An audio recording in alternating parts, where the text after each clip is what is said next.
Hi, everybody. I'm Pamela Hart. Some of you may also know me as Pamela Freeman because I write under both names. I'm here tonight primarily because I have a new book out, which is An A-List for Death. What we're going to do is pop in the comments and say hi. Tell me where you're coming in from.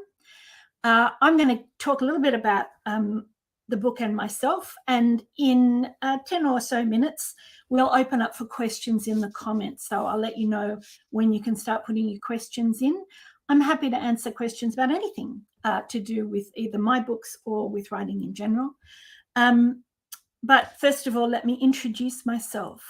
So I started writing as Pamela Freeman, writing books for children, and I still continue to do that. I also write fantasy under the name Pamela Freeman. And then a few years ago, well, quite a few years ago now, I started writing as Pamela Hart. I began writing with historical novels like The Desert Nurse. And then a few years on, I had just finished The Desert Nurse, and it's not a grim book. I don't write grim books. I write books that have happy endings because I like books that lift you up rather than drag you down. But I was writing The Desert Nurse, which is about Gallipoli. It's about a nurse who looked after the wounded from Gallipoli, and it's based partly on my grandfather's life because he was wounded in the retreat and he was saved by good nursing. He got a fever and almost died. And so I wanted to write that story, but the research for that story was quite grim. You know, I mean, it was about the best way to amputate someone's leg, that kind of stuff. And by the time I finished it, I really felt like, okay, this was I think my 37th book at that point. And I thought, I just want to write something fun. You know, I just want to write something, no research at all, ever. I just wanted to write a story that was fun. And that was where Digging Up Dirt came in, this one over here. A friend of mine who I'll tell you about in a minute, said, why don't you write a mystery because you love mysteries? And I went, yep, fair enough. I'd written some mysteries for children. And so I sat down and I just had fun.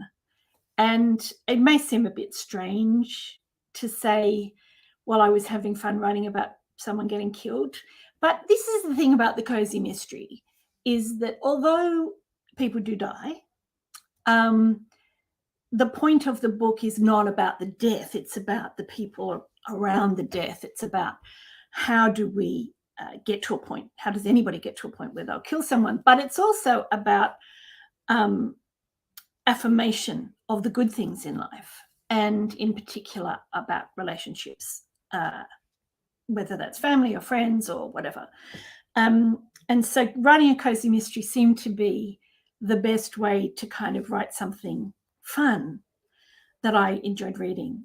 And because I didn't want to do any research, I decided I would give Poppy, my main character, Poppy McGowan, my old job at the ABC. So I used to work as a researcher and scriptwriter at ABC Kids.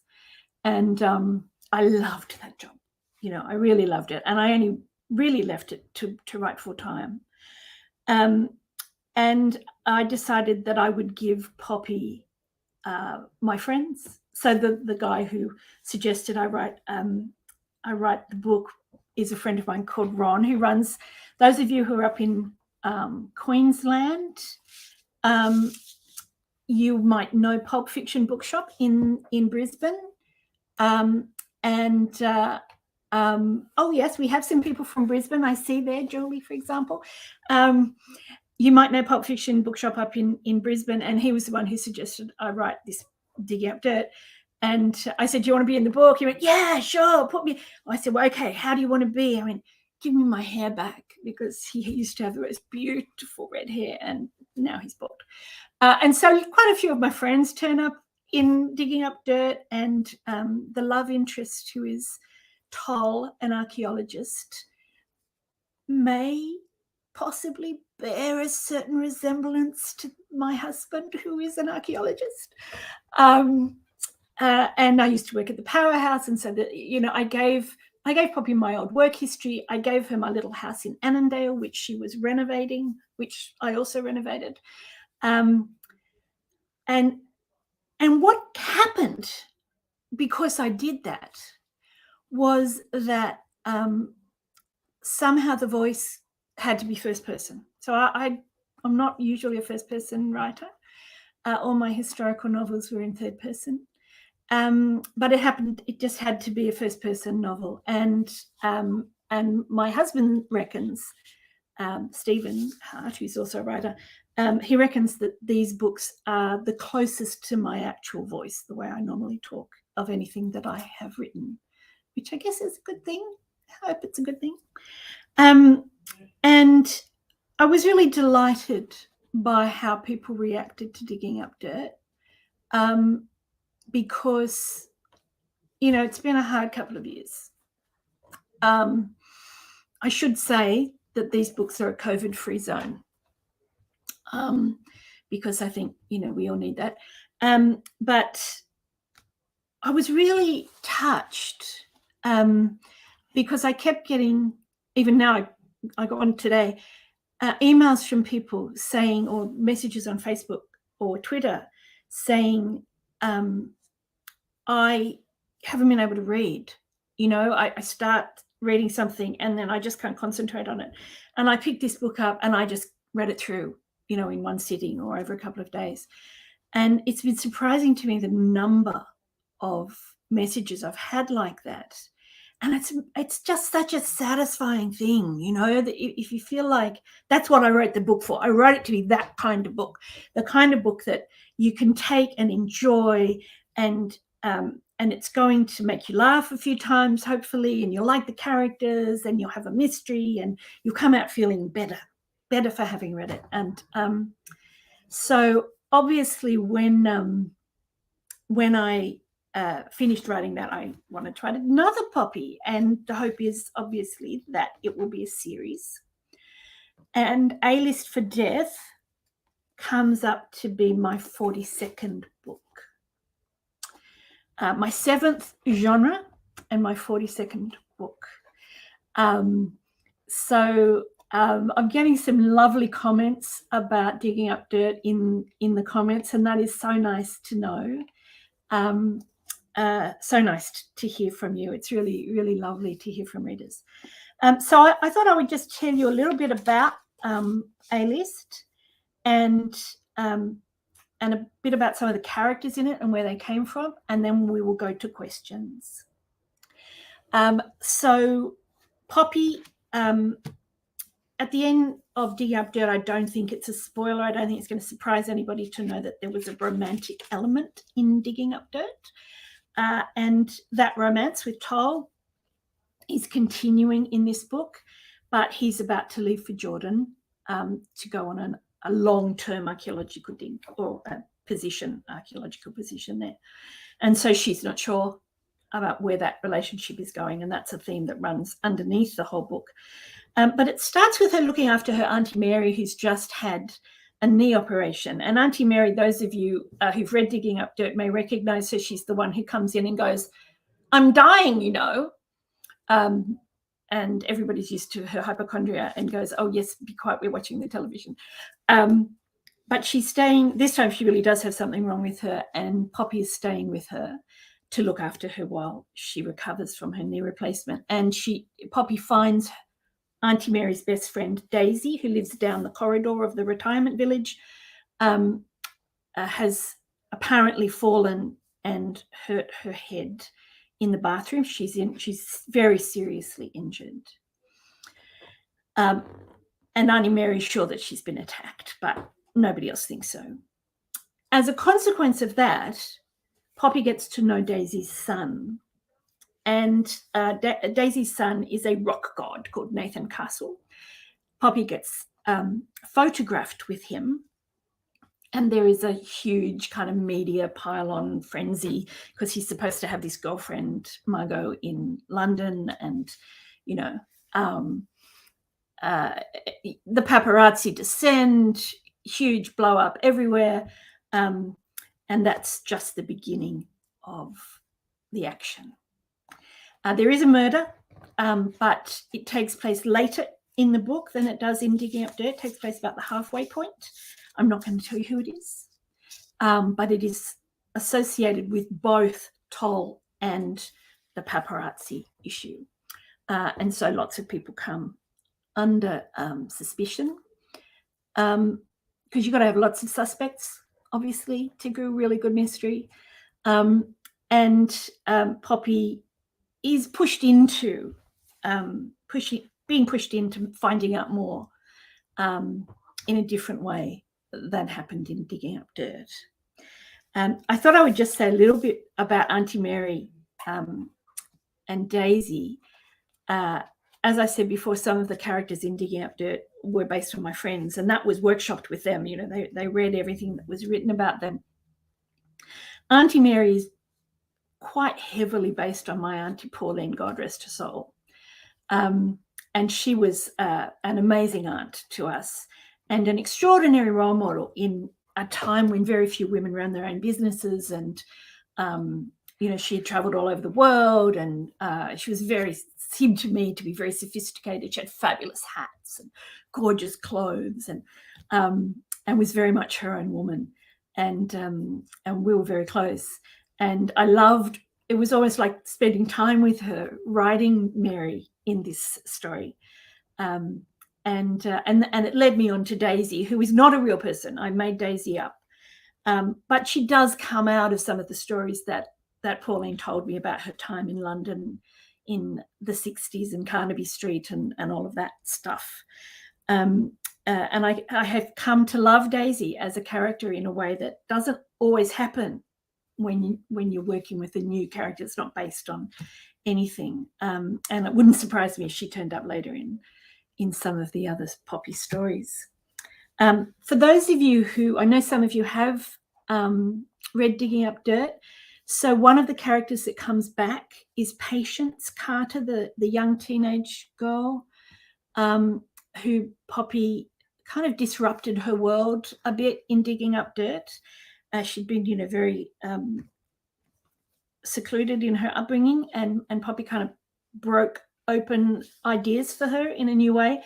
And I felt very strongly that Poppy wouldn't just walk away from her. And so she is in the new book, and, you know, we find out a bit more about what happened to her after Digging Up Dirt happened. That's probably all I'm going to say about it, except that, you know, I hope it's funny, and I hope it's puzzling. Better Reading has given us a very nice review, so go and have a look at that to see what they think. And now we will open up for questions. I know I've already had one question here, but I don't keep. It doesn't matter to me what you ask questions about. You may also know that I teach writing at the Australian Writers Centre. I'm the Director of Creative Writing there as Pamela Freeman, and I'm happy to answer questions about writing as well if you have them. So let's see, what questions do we have? How long did it take you to write my first historical novel? Well, the very first historical novel I wrote was actually for young adults, you know, older readers and young adults, and it was called The Black Dress. It's about Mary MacKillop's childhood, and that took me 5.5 years. It was quite hard to write about a real person in that way. Most of the others took somewhere between 12 months to 18 months to write, but you might be thinking about a book for 2 or 3 years before you actually start to write it. So I always have trouble with those. How long does it take you to write it? I'm working on a children's series at the moment, but I'm working in my head. I'm thinking it through and developing the characters. And I do a lot of that stuff before I actually sit down to write. So I might have been thinking, like Desert Nurse. So in The Soldier's Wife, which was my first historical novel, the soldier of The Soldier's Wife is a character in Desert nurse, and it's his, she saves his life.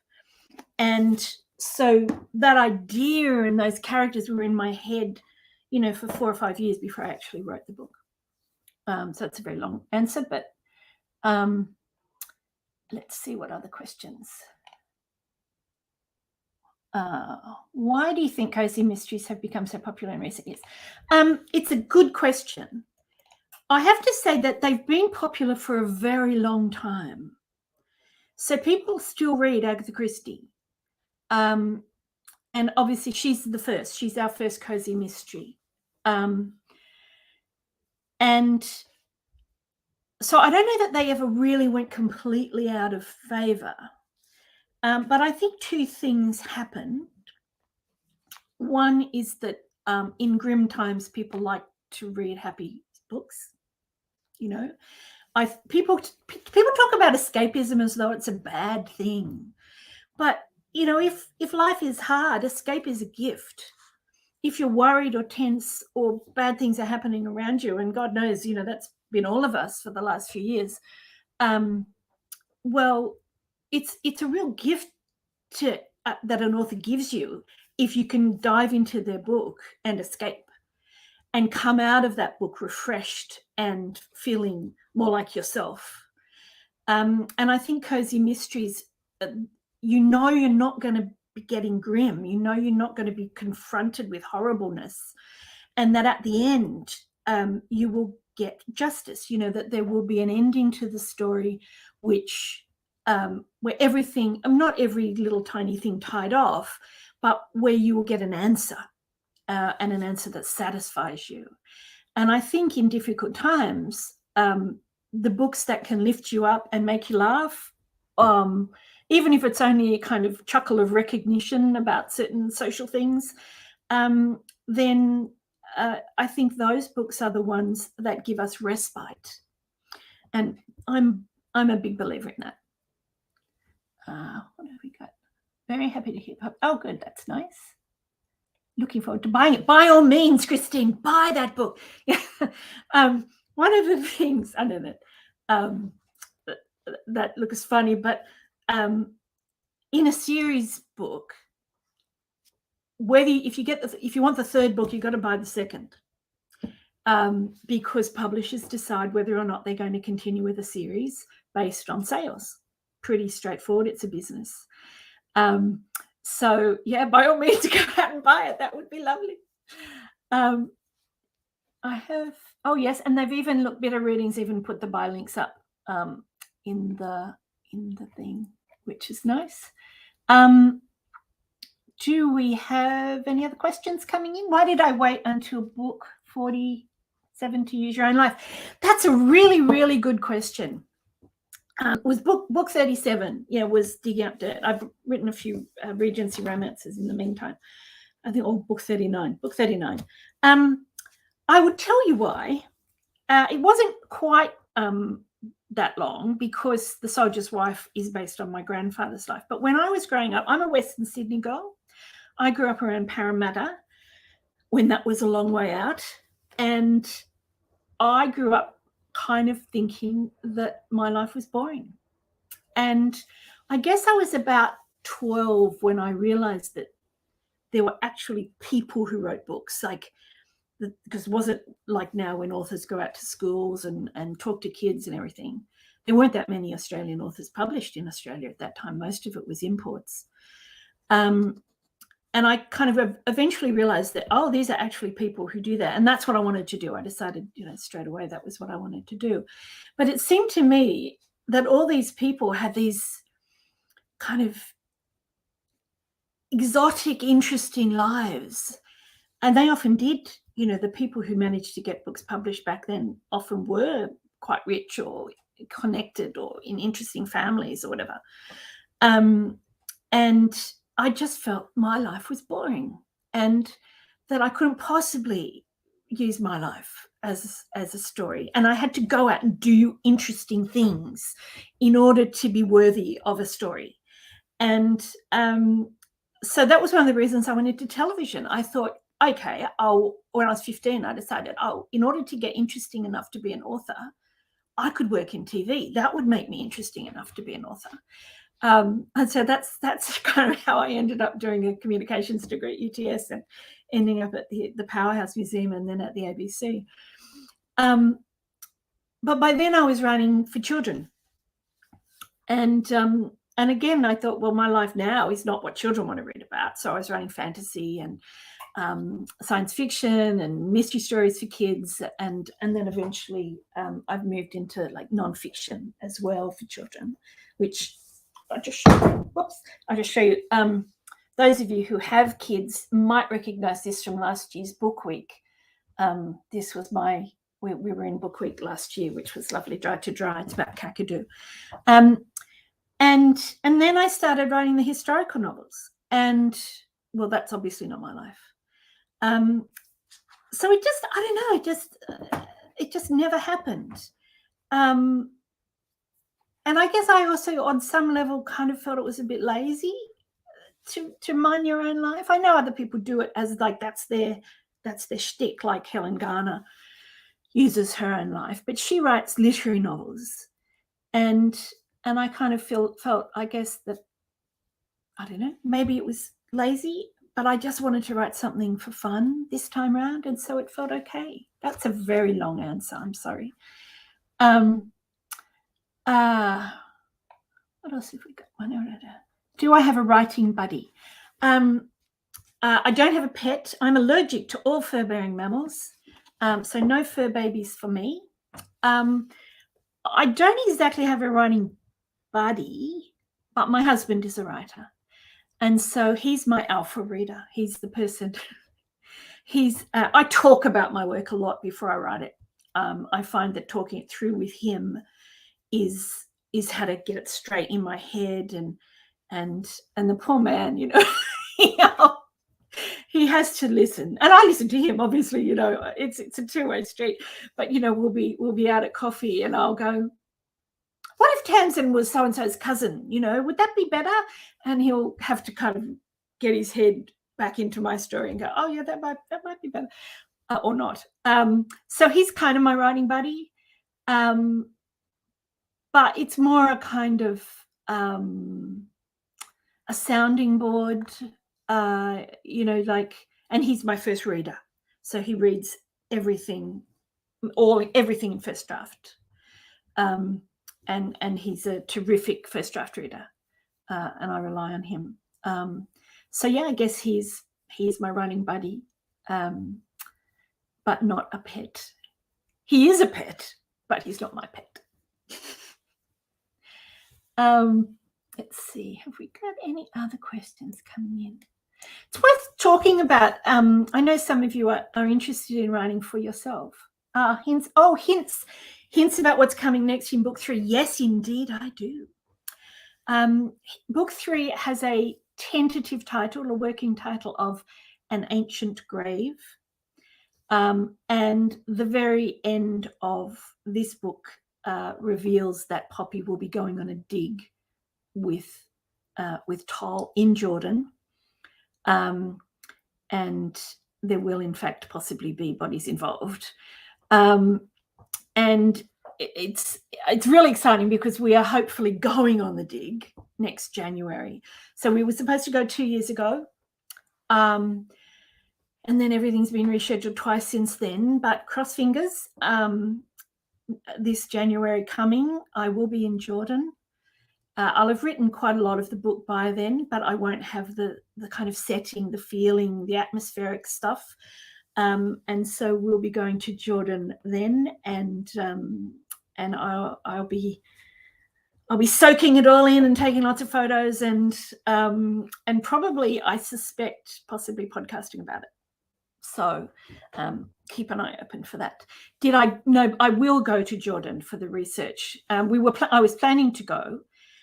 This is a question from Julie. And you know, everything got shut down. But hopefully this January coming, I'll be sort of around. I've done a lot of research on the site. And it's a site that my husband has dug before, several years. So he knows it really well, and he'll be advising me in my kind of first run through, but I'll be adding to that book after I've been there. Yeah, I love an archaeology story. The question is, was that inspired at all by Agatha Christie's tales? Look, yes and no. I love her books, and I love her, as somebody who's married to an archaeologist, I love her statement that archaeologists make the best husbands because the older you get, the more interested in you they become, which I think is lovely. But mainly it was because it just was a natural progression. If Toll was going to go to Jordan, we should go to Jordan and do one on a dig. And it gave me a great excuse to go there. Makes the trip tax deductible apart from anything else. But yeah, I thought it was an inevitable kind of thing to happen in their relationship, and therefore that's what we should do. Thank you, Anne, for that congratulations. Yeah, it is great. I mean, I've been on digs in Australia because I worked at the powerhouse, and they did quite a lot of industrial archaeology there around Sydney. And I was on a documentary about a dig out in Glen Innes. But this is the kind of the Middle Eastern stuff. And Stephen is an expert on Edomite pottery. The Edomites were biblical people like the Philistines or the Canaanites. And we have boxes of like shards of pots that are 4,000 years old, stuck under desks. And it's quite extraordinary to know that it's in the house, But then I think about, okay, that's like 4,000 to 10,000 years ago. And I think about the Indigenous occupation of Australia being maybe 65,000 years, and it kind of puts it in perspective. Narelle says, nice synchronicity from me and Poppy, and that's true. It is true. What advice would you give to someone who wanted to become a writer? Come study with me, Jessica. Come be my student. That's the advice I'd give you. No, just do it. Read a lot in the genre that you want to write in. Write a genre you love. Like I love crime. Because you won't keep your interest. Don't write something that you think you ought to write. Write what you want. So if you have a secret guilty pleasure, that's what you should be writing. And you should read a lot in the genre that's current. So a lot of us have favorite books in genres that go back quite a long time. But like Harry Potter's 30 years old. The Da Vinci Code's 20 years old. And publishing has moved on. So if you want to write in a particular genre, you've got to read in the current genre. And then you just got to write. Obviously, I design training programs, courses for people who want to be writers, and I wouldn't spend all the time I do on that unless I thought they were worthwhile. But in the end, books don't get written by courses. They get written by people sitting at a keyboard or with a notebook in a room by themselves and living in their imagination. So, right is right. Just start. Or come to my course, one or the other. I don't mean to sound flippant about it because I know it's scary. It can be really scary. But we have to. I get so many students who go, oh, I wish I had done this 10 years ago. I wish I had done this 15, 20 years ago. And I wish I had too, So if you're really thinking about being a writer, just don't delay. Just do it. I have to finish up soon. Emma, I can't answer that question because I haven't really been an archaeologist. Sorry. Post-COVID asthma. But I'm getting wind-up signals to to say that our time is almost up. So thank you very much for tuning in, and thank you for your questions. Yes, purchase an A-list for death. Excellent idea. And if you still have questions that you didn't get to ask me, come over to my Facebook page, and I will continue the conversation there. More than happy to do that. Thank you so much for being here.